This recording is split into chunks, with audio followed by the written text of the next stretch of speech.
Bismillahirrahmanirrahim. Assalamualaikum warahmatullahi wabarakatuh. Innal hamdalillah nahmaduhu wa nasta'inuhu wa nastaghfiruh wa na'udzu billahi min shururi anfusina wa sayyiati a'malina. Man yahdihillahu fahuwal muhtadi wa may yudlilhu falan tajida lahu waliyyan mursyida. Asyhadu an la ilaha illallah wahdahu la syarika lah wa asyhadu anna Muhammadan abduhu wa rasuluh alladzi la nabiyya ba'dah. Hadirin ikhwatul iman jemaah kuliah subuh yang mudah-mudahan senantiasa diberikan kesehatan dan perlindungan Allah Subhanahu wa taala. Alhamdulillah, pada kesempatan subuh ini kajian tafsir di Majelis Tafsir Illiyin ini kita mengkaji surat Al-Baqarah ayat 28, halaman 5, surat Al-Baqarah ayat 28. Kita bahas tajwidnya dulu. Kai madlain atau haraf lin dibaca panjang walaupun tidak sepanjang mad tabi'i atau tidak sepanjang mad lain ketika jatuh pada waqaf. Kai fatak kaf fatak, nah itu kaf bukan kop, jadi jangan tak, jangan dipantulkan. Tak furu matabi wawu billah tarkib. Lafaz Allah didahului oleh kasrah, jadi lafaz Allahnya dibaca tipis ya, billah. Wa kuntum, nah, itu ihfa akrobnya, nun mati ketemu tak ihfa itu. Tapi karena dalam satu kata dibaca ihfa-nya sepintas saja, jadi nggak usah begini wakung, nggak begitu, tapi wakung tum. Nah, kalau tum idhar syafawi, mim mati ketemu hamzah secara terpisah, jadi mimnya dibaca jelas, idhar jelas, syafawi di bibir, tahan 2 ketukan itu. Tum amna, amna. Kalau yang amnya sama idhar sapawi juga, cuman dikarenakan dalam satu kata gitu. Kalau yang tadi mim mati ketemu hamzah terpisah, kalau yang ini mim mati ketemu wawu dalam satu kata, dibaca idhar tapi sepintas aja, sehingga nanti akan kelihatan bedanya. Wa kuntum amwa, amwa, wa mad badal tang ihfa hakiki atau ihfa ab'ad. Jadi karena ada fathatain ketemu dengan fa secara terpisah atau di lain kata, nah itu huruf alifnya diabaikan saja, Pak. Fa ahya mad badal kum, boleh berhenti di situ. Fa ahyakum, tapi bagusnya disambung. Itu kan ada waqaf tuh, ada tanda waqaf sili atau sholat, boleh berhenti tapi lebih bagus bersambung. Kalau disambung itu menjadi idhar safawi, fa ahyakum thumma gunna mim bertahtid gunnah itu mendengung, yumi matabi'iyah, tukum idhar sapawi, mimati ketemu fa. Jadi jangan thumma ujung lidahnya digigit Pak, thumma gunnah, yuhyi matabi'iyah, kum idhar sapawi, thumma. Nah, sama gunnah itu. Jadi jangan summa, kalau summa itu sin, ini kan fa. Thumma ilai madlai ilaihi, hi-nya jangan dibaca panjang, jadi bukan mad silah qasirah, karena sebelum huruf H itu huruf mati, jadi hi-nya dibaca pendek saja. Tur tabhim, huruf ro didahului oleh doma, jadi ro-nya dibaca tebal. Turja'un mad aridli sukun. Ikhwanu fiddin arsadakumullah. Dalam ayat sebelumnya Allah Subhanahu wa taala mengatakan bahwa ketika Allah menciptakan seekor makhluk yang berukuran kecil dan bisa terbang, yang kemarin banyak ahli tafsir yang memaknainya itu, ada yang memaknainya dengan lalat ya, ada yang memaknainya dengan nyamuk ya,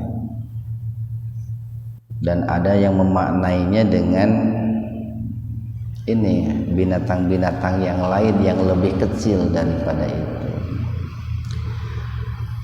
Nah, sikap manusia itu terbagi dua gitu. Karena kan di balik penciptaan makhluk itu ada ujian gitu. Ada ujian. Ada orang-orang yang mengimani ya, bahwa itu adalah ciptaan Allah, dan Allah tidak menciptakan makhluk itu kecuali untuk mendatangkan manfaat. Tetapi ada juga sebagian manusia yang mengkufuri itu, yang mengkufuri bahkan meremehkan ciptaan Allah itu, sehingga mereka tidak bisa mengambil hikmah di balik ciptaan-ciptaan itu. Bahkan ini kalau dikaitkan dengan surat Al-Fil itu Pak, banyak yang menafsirkan bahwa at-thair itu alam taro kaifa fa'ala rabbuka bi ashabil fil alam yaj'al kaidahum fi tadlil wa arsala alaihim thairan. Nah, itu Allah mengirimkan kepada pasukan Abrohah yang mengendarai gajah itu thairan itu. Kalau orang yang menggunakan pendekatan medis Pak, dalam menafsirkan surat Al-Fil itu, mereka menafsirkannya seperti Said Qutb gitu ya. Menafsirkan bahwa toir di situ bukan burung. Kan di antara mufassir itu ada yang menafsirkan toir itu burung. Tapi Said Qutb menafsirkan bahwa toir di situ adalah lalat gitu. Jadi Allah mengirimkan pasukan lalat yang kemudian lalat itu hinggap di tubuh pasukan Abrohah. Dengan lalat itu di kaki-kakinya itu membawa bakteri lah, membawa virus, sehingga dengan dihinggapinya lalat itu pasukan Abroha itu mati bagaikan daun-daun yang dimakan ulat. Nah di situ kan menunjukkan betapa kuasanya Allah dan betapa kuatnya Allah. Dengan makhluk yang kecil saja gitu, manusia bisa mati gitu. Manusia bisa kalah gitu. Termasuk dulu Raja Namrud itu Pak, di zaman Nabi Ibrahim itu kan salah satu penyebab kenapa Raja Namrud itu mati karena hidungnya kemasukan rametuk Pak. Tahu rametuk gening lamun sore-sore itu kalau kita jalan ke Rancaurai itu kan di sawah itu banyak rametuk itu binatang kecil yang terbang itu Raja Namrud yang angkuh yang congkak itu mati gara-gara hidungnya dimasuki rametuk. Nah kalau orang itu berpikir orang seperti Namrud saja bisa mati dengan rametuk, berarti kan di situ Allah yang menciptakan rametuk itu betapa kuatnya ya, betapa perkasanya. Maka orang-orang yang beriman itu mengatakan annahul haq, bahwa semua ciptaan itu benar. Berbeda dengan orang-orang kafir itu apa-apaan gitu. Allah menciptakan binatang seperti ini gitu. Nah kemudian di ayat yang ke-28 nih Allah berfirman kaifa itu harful istifham itu Pak. Harful istifham itu huruf yang berfungsi untuk meminta pemahaman. Salah satu cara untuk meminta pemahaman itu adalah dengan cara bertanya. Kita kan kalau nggak paham bertanya. Dengan pertanyaan itu diharapkan untuk mendapatkan jawaban. Tapi tidak semua istifham itu seperti itu. Tidak semua pertanyaan seperti itu. Nah di sini pertanyaannya itu pertanyaan dalam arti istifham ingkari itu Pak istilahnya itu. Bertanya tapi dalam rangka ini menegur lah. Bertanya dalam rangka menyalahkan gitu. Bertanya dalam rangka mencemooh gitu. Nah siapa yang bertanya? Allah gitu. Yang bertanya itu Allah. Kepada siapa Allah itu bertanya? Kepada orang-orang kafir. Kaifa bagaimana takfuruna kalian mengkufuri gitu. Kalian mengingkari billahi kepada Allah. Cuman ketika Allah itu bertanya kepada orang-orang kafir, itu biasanya Allah memposisikan dirinya sebagai ini, bukan sebagai subjek gitu. Jadi bukan Allah yang bertanya secara langsung gitu. Jadi redaksinya nggak begini, kaifa takfuruna bi, nggak begitu. Bagaimana kalian bisa mengkufuriku, nggak begitu. Tapi Allah diposisikan sebagai objek. Bagaimana kalian itu bisa mengkufuri Allah? Kalau dalam bahasa kita begini, kok bisa gitu? Kalian itu mengkufuri Allah. Itu kan pertanyaan, tapi pertanyaannya itu bukan dalam rangka memuji gitu. Bukan juga dalam rangka mencari tahu gitu. Tapi pertanyaannya itu dalam rangka menegur. Kok bisa kalian itu mengkufuri Allah gitu? Kok bisa kalian itu menutup pendengaran kalian, penglihatan kalian, hati kalian billahi terhadap Allah? Bagaimana bentuk mengkufurinya gitu. Nah, jangan jauh-jauh Pak, kembali aja kepada ayat yang paling dekat sebelumnya itu. Salah satu bentuk pengingkaran kepada Allah itu pertama mengingkari ciptaan Allah yang menurut dirinya ya, yang menurut orang yang bersangkutan itu remeh gitu. Seperti mengkufuri ciptaan Allah tentang nyamuk itu atau tentang lalat itu. Yang kedua nih ayat 27 bentuk mengkufuri Allah itu yaitu merusak perjanjian dengan Allah. Merusak perjanjian dengan Allah. Kita ini hidup ini Pak, semuanya itu sudah diikat perjanjian dengan Allah. Tidak ada satupun dalam hidup kita yang tidak terikat janji dengan Allah. Yang ketiga mengingkari perjanjian dengan Rasulullah. Wa asyhadu anna Muhammadar Rasulullah. Itu mengikat janji itu, ada MOU antara kita dengan Rasulullah itu. Kemudian yang keempat merusak perjanjian dengan orang-orang beriman. Nah, itu bentuk kekufurannya kalau dikembalikan kepada ayat yang paling dekat itu Pak. Dan tentu masih banyak bentuk kekufuran yang lain yang ada di ayat-ayat yang lain. Wa kuntum, wa dan kuntum.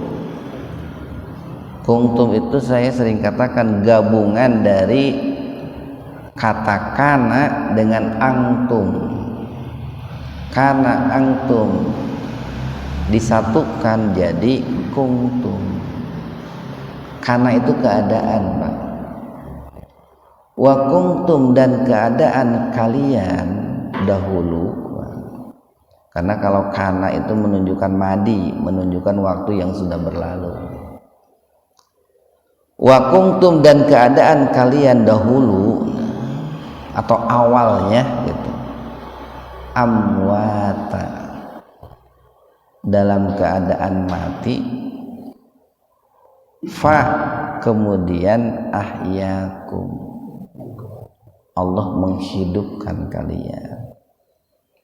Ini kan pada awalnya kita ini adalah makhluk-makhluk yang mati Pak. Kenapa kita dikatakan makhluk yang mati? Kan sesuatu yang kita makan itu sesuatu yang sudah mati. Sapi hidup disembelih, mati dimakan gitu. Duren hidup kemudian dipetik, mati, kita makan gitu. Mangga jatuh itu kan mati itu Pak, lalu kita makan gitu. Kita kan tercipta dari saripati tanah gitu, dari hal-hal yang keluar dari tanah seperti tumbuhan, sayuran, buah-buahan, termasuk hewan-hewan yang kita makan. Itu kan mereka memakan apa yang keluar dari tanah. Nah, kita memakan mereka itu kan enggak hidup-hidup gitu. Enggak sapi dimakan hidup-hidup, disembelih dulu. Nah, awalnya itu kita mati itu, mati. Lalu setelah dikonsumsi oleh orang tua kita, makanan, sayuran, buah-buahan, daging itu, dengan kuasa Allah itu kan berubah jadi energi itu Pak ya, jadi nutrisi itu. Jadi sel telur, jadi sperma, kan jadi hidup tuh. Dari sesuatu yang mati dengan kuasa Allah jadi hidup. Bahkan ketika terjadi perkawinan antara seorang suami dan istri, lalu terjadi yang namanya pembuahan, sesuatu yang mati itu berubah menjadi sesuatu yang hidup. Ini kalau dipikirkan saja, ini kan termasuk ayat sains ini Pak, ayat-ayat yang berkaitan dengan ilmu pengetahuan itu. Kalau diperhatikan, direnungkan bagaimana proses perjalanan penciptaan manusia, itu menarik sekali, luar biasa itu. Dan anehnya Pak, anehnya nih, sebelum usia 120 hari itu kan belum ditiupkan ruh Pak, belum. Allah itu baru meniupkan ruh di usia 120 hari. Tapi kenapa kok tidak busuk gitu Pak? Belum ada ruh tapi tidak busuk gitu.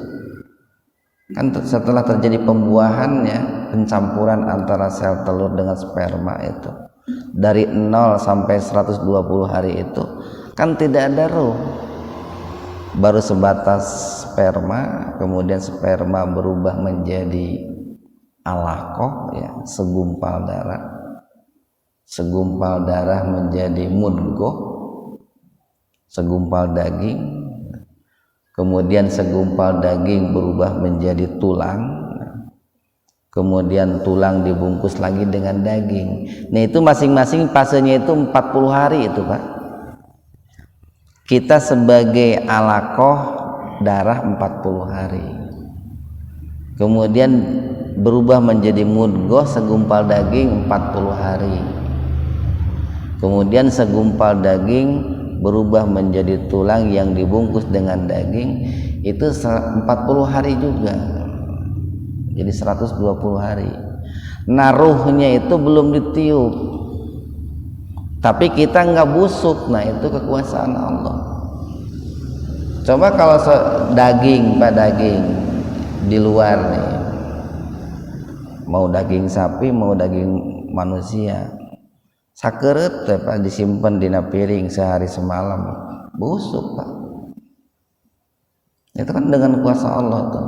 Baru di usia 120 hari itu wa nafakhtu mir ruhi, dan aku tiupkan bagian dari ruhku itu. Bahkan di usia 120 hari itu kan ditetapkan ajalnya, kan ditetapkan ininya, bahagia celakanya, ditetapkan umurnya itu baru di usia 120 hari. Tsumma, nah itu hidup Pak sampai kita hari ini tuh. Dari 120 hari Allah tiupkan ruh sampai hari ini kita itu hidup. Ruh kita hidup, jasad kita itu hidup, jasmani kita hidup, rohani kita pun hidup. Dari mulai 120 hari itu sampai hari ini nih. Summa, kemudian, summa itu satu huruf yang di situ memiliki makna satu, adanya sebuah proses perjalanan Pak. Dan kita tidak tahu perjalanan kita sampai berapa hari lagi gitu. Jadi ada jedah itu kalau summa itu. Jadi satu menunjukkan proses. Kemudian summa itu yang kedua menunjukkan adanya tenggang waktu. Cuman kita tidak tahu tenggang waktunya itu. Nah kalau proses kita sekarang nih di usia-usia segini, bukan proses evolusi lagi, tapi prosesnya proses involusi Pak. Proses menurun kita itu.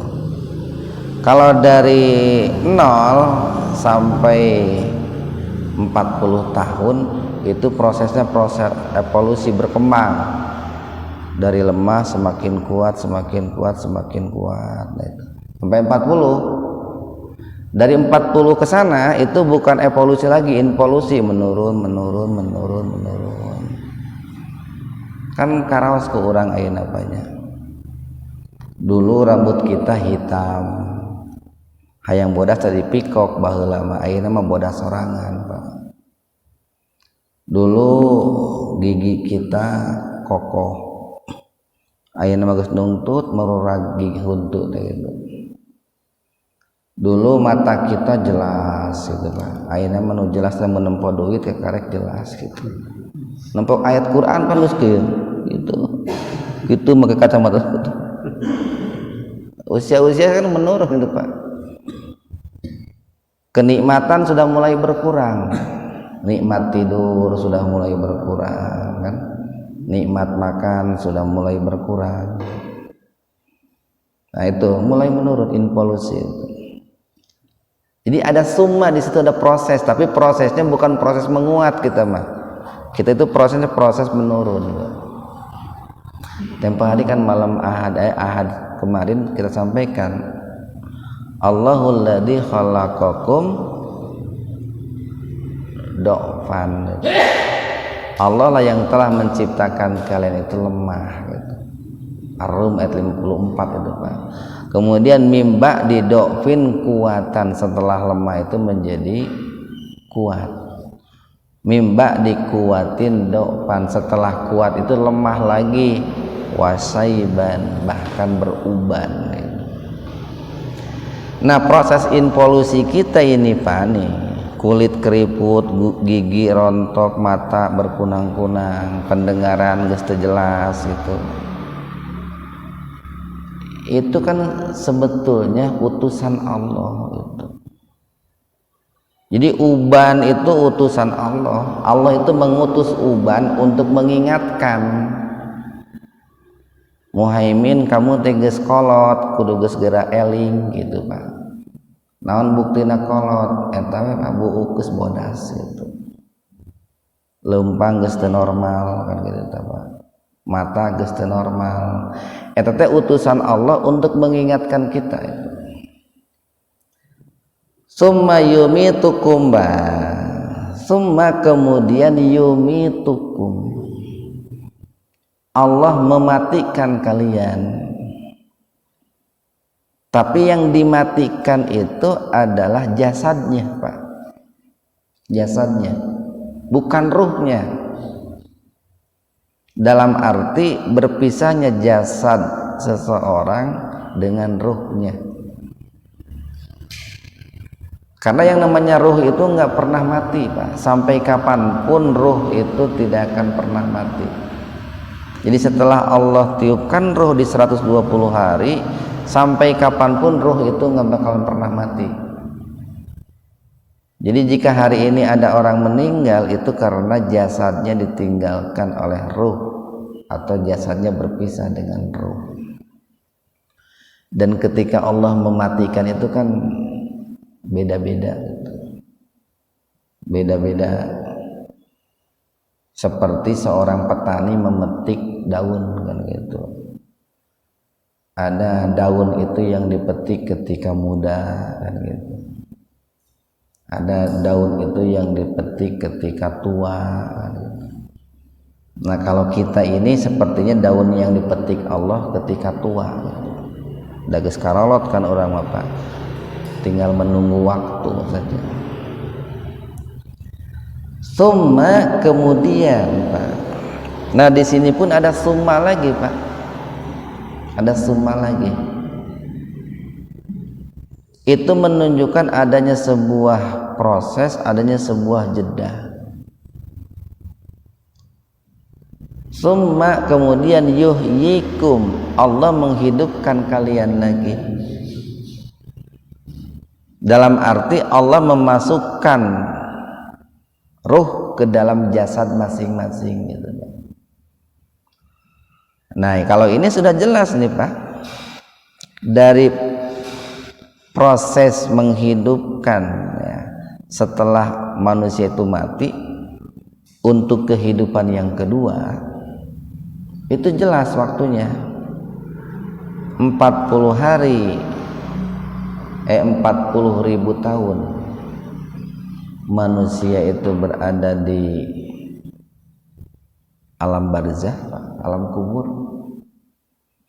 50.000 tahun manusia itu berada di alam mahsyar itu. Jadi 40.000 tahun kita itu mati Pak. Itu kalau yang matinya terakhir nanti.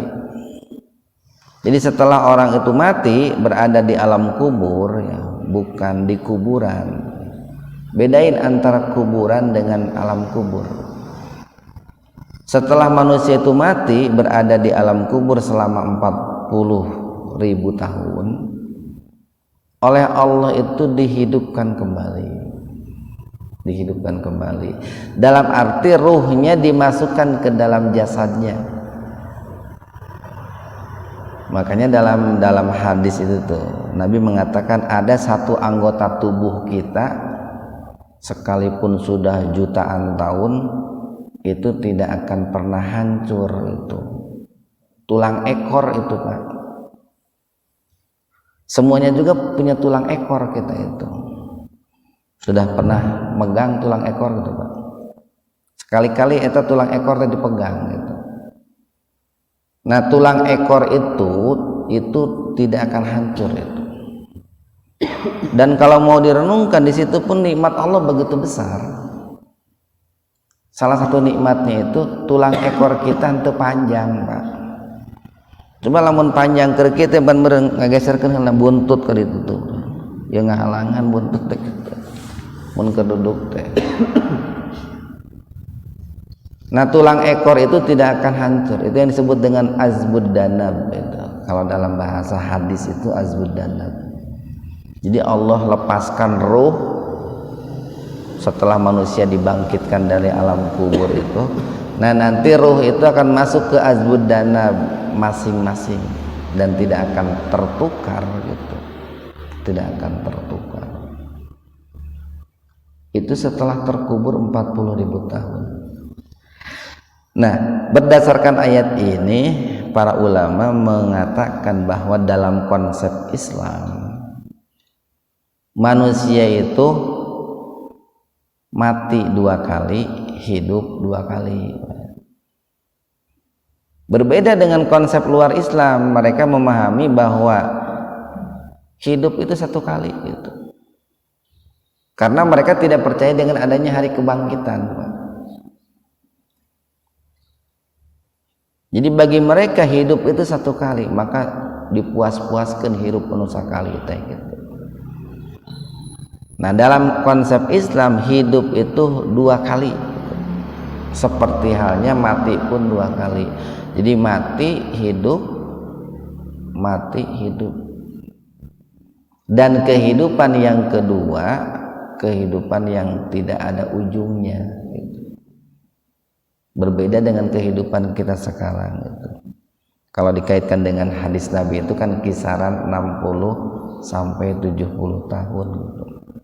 Rata-rata umur umatku kata Nabi itu 60 sampai 70 tahun. Yang lebih dari itu sedikit gitu, jarang. Maka berbahagialah orang-orang bapak-bapak yang hari ini umurnya sudah di atas 60 atau di atas 70 gitu. Nikmat dari Allah itu yang harus betul-betul disyukuri. Tsumma kemudian ilaihi kepadanya lah, maksudnya hi itu Allah itu Pak. Ilaihi itu maksudnya ilallahi. Kemudian kepada Allah turja'un, kalian akan dikembalikan. Kenapa kok dikembalikan? Kan ini belum sampai dikembalikan Pak, baru sampai dihidupkan gitu. Jadi yuhyikum itu Pak, summa yuhyikum, kemudian Allah menghidupkan kalian, itu baru sampai dibangkitkan dari alam kubur itu. Yang digambarkan tuh dalam hadis itu. Ada seorang sahabat yang bertanya kepada Rasulullah sallallahu alaihi wasallam, "Ya Rasulullah, bagaimana proses Allah menghidupkan manusia setelah mati?" Rasulullah memberikan sebuah gambaran. Pernahkah kamu melewati sebuah daerah yang tandus dan kering? Pernah. Lalu sekian bulan, nah setelah turun hujan, sekian bulan kemudian kamu balik lagi ke daerah tersebut. Kamu dapati di situ sudah banyak pepohonan, banyak tumbuhan, banyak rerumputan. Oke, kenapa? Sebuah areal sawah gunung gitu ya, garing gini Pak, turun hujan, sebulan kemudian hijau kan gitu. Padahal kan kita nggak tahu ada bibit apa di situ. Kita nanam juga enggak gitu, tapi jual tumbuh pohon rambutan, jual tumbuh pohon duren kan gitu Pak. Padahal melak itu setelah turun hujan itu tumbuh. Makanya yang namanya para petani itu di kampung Pak, kalau bulan musim angin teh bulan naon itu, Oktober November itu ya Pak. Januari Februari Pak, angin tuh Januari Februari itu kan musim angin dan musim bulan apa tuh, Maretnya itu kan besar angin Pak. Nah sebelum datang musim angin itu petani itu biasanya membersihkan kebun itu, jadi ilalang-ilalangnya ditebas, dicangkul.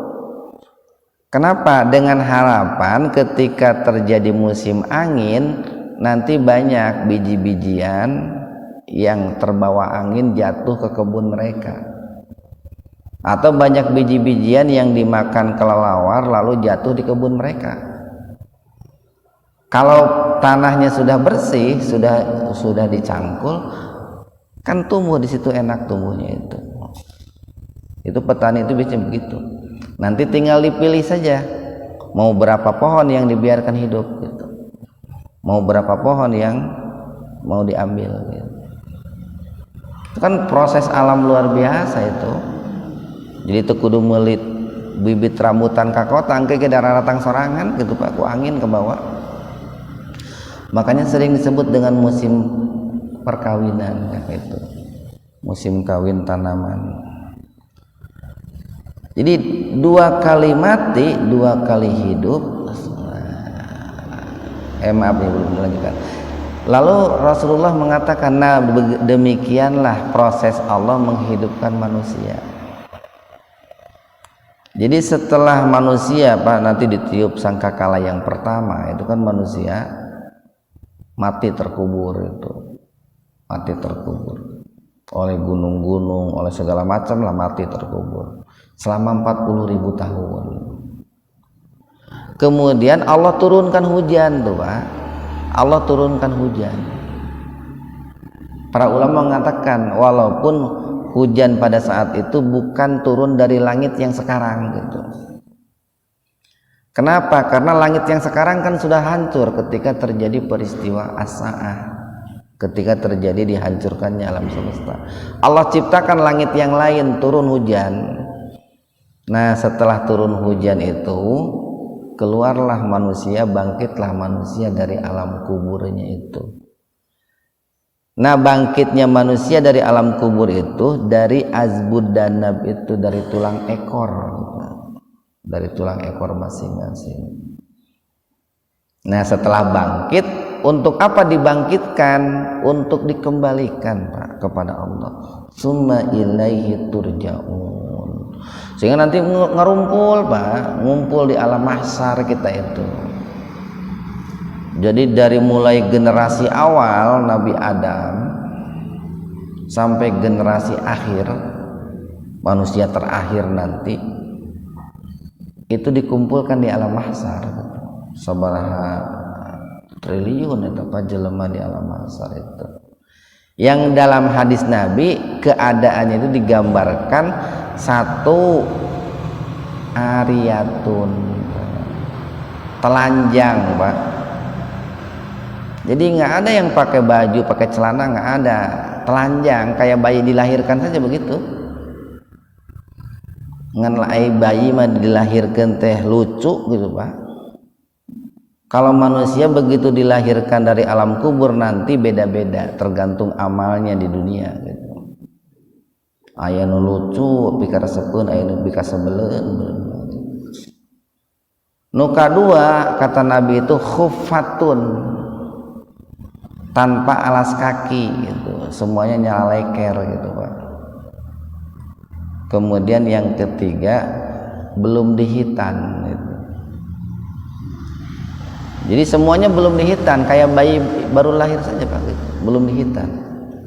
Nah, manusia itu berkumpul di alam mahsyar untuk menuju Allah.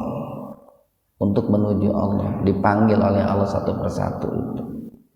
Kan prosesnya panjang itu, Pak. Panjang.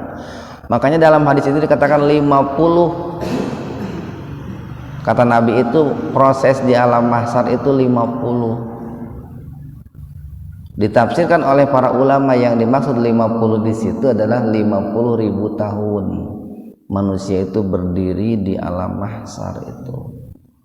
Ayeuna kan orang lamun salat 5 menit wae geus ngageol tuh urang Pak ya. 5 menit salat. Di alam mahsyar itu 50.000 tahun berdiri itu. Dalam keadaan telanjang, dalam keadaan panas itu. Yauma la dilla illa dillu. Pada hari itu tidak ada naungan kecuali naungannya Allah Subhanahu wa taala. Satu ayat lagi ini, ayat 29. Huwa dialah. Nah, siapa dia di sini? Allah, Pak. Huwa dialah Allah. Alladzi yang mana Allah itu. Alladzi itu ismul mausul, huruf sambung. Nah, di sini subjeknya itu Allah. Yang mana Allah itu khalaqa, telah menciptakan. Lakum, untuk kalian. Nah, di sini Allah menggunakan lakum. Jadi bukan khalaqakum, bukan khalaqa alaikum, tapi khalaqa lakum. Kalau khalaqakum menciptakan kalian, Pak. Kalau khalaqa alaikum menciptakan sesuatu yang mendatangkan madorot untuk kalian, yang mendatangkan kecelakaan bagi kalian. Tapi kalau menggunakan lakum, di situ tersirat sebuah makna kenikmatan, Pak. Lakum, bukan alaikum. Jadi dialah Allah yang telah menciptakan lakum, untuk kalian. Ada nikmat-nikmat di situ, Pak, kalau dibedah itu. Apa yang sudah Allah ciptakan itu ma itu ma'lil asya itu, Pak, untuk menunjukkan segala sesuatu. Ma apa-apa fil ardi, di bumi ini, jami'a, semuanya. Semuanya. Jadi setelah Allah menciptakan, sebelum Allah menciptakan kita, kan terlebih dahulu Allah menciptakan langit dan bumi. Terlebih dulu Allah itu menciptakan langit dan bumi. Untuk apa Allah ciptakan langit dan bumi? Untuk bekal kita. Tempo hari kan pernah kita bahas tuh. Jadi sebelum Allah ciptakan kita itu, Allah ciptakan langit, Allah ciptakan bumi sebagai firasa. Kemarin tuh ayat berapa tuh? Alladzi ja'ala lakumul arda firasa. Allah ciptakan bumi itu sebagai firas, sebagai hamparan. Tempat kamu bercocok tanam, tempat kamu beternak, tempat kamu mencari kehidupan, tempat kamu melestarikan dunia. Itu, Pak. Dari ayat ini oleh para ulama diambil sebuah kesimpulan bahwa pada dasarnya, Pak, pada asalnya segala sesuatu yang ada di muka bumi itu hukumnya itu boleh, Pak. Hukumnya boleh. Al aslu fil asya al ibahah itu kalau dalam usul fikih ada kaidah begitu. Al aslu fil asya al ibahah. Segala sesuatu itu awalnya boleh. Naon lagi, Pak, asalnya menang. Jadi kalau Bapak menemukan sesuatu nih, itu menang di dahar atau henteu, halal atau haram, hukum asalnya itu boleh. illa madalla dalil ala tahrimihi, kecuali kalau ada dalil yang mengharamkan, Pak. Yang diharamkan itu sedikit, Pak, sedikit pisan. Coba saja yang diharamkan dalam Al-Quran, dalam hadis sedikit. Satu, babi kan, Pak, yang diharamkan itu. Mau dagingnya, mau tulangnya, mau naon lagi lah. Jadi lain daging babi gitu. Kalau daging babi kan nanti aya kesimpulan lah, berarti lamun ususnya menang kan gitu, Pak. Jadi babi seluruhnya saja. Yang kedua, bangkai kan yang diharamkan itu. Yang ketiga, damun maspuha, darah yang mengalir gini. Marus, bahasa kita manaon marus lah ya. Sok teuingin lamun aya jelema lamun kurban teh kange abi cenah darahna cenah gitu. Teu meunang haram eta marus teh. Kecuali darah yang sudah menjadi hati, Pak. Hati itu kan darah asalnya. Nah, itu halal hati mah. Kan sudah rubah namanya juga, bukan darah lagi jadi hati itu. Walaupun asalnya itu mudghah itu kan segumpal darah. Yang keempat yang diharamkan itu kan yang disembelih bukan karena Allah. Nanti ada yang menafsirkannya begini, yang disembelih bukan karena Allah itu satu, kalau menyembelihnya bukan tidak diawali dengan basmalah. Yang kedua, kecuali kalau dia orang muslim gitu ya. Di situ ada pendapat Imam Malik, kalau dia seorang muslim gitu, apalagi muslimnya muslim taat. Nah. Yang kedua, yang disebut menyembelih bukan karena Allah itu pakai bismillah gitu, Pak. Menyembelihnya pakai bismillah, tapi niatnya untuk dipersembahkan untuk selain Allah. Bismillahirrahmanirrahim, kececet pak domba tadi pencit keur Nyi Roro Kidul kata gitu, Pak. Sarua haram, Pak, sok salajan pakai bismillah gitu.